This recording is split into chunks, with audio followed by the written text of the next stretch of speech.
मिर्जापुर में railway station के समीप बरौंदा कचार के पास रेलवे पुल के नीचे ट्रैक पर युवक की कटी हुई लाश बरामद हुई।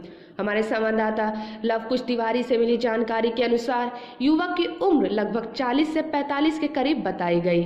पुलिस मौके पर पहुंचकर मृतक के बारे में पूछताछ कर रही है। खबर लिखने तक अभी मृतक के बारे में अभी कोई पता नहीं चल पाया है।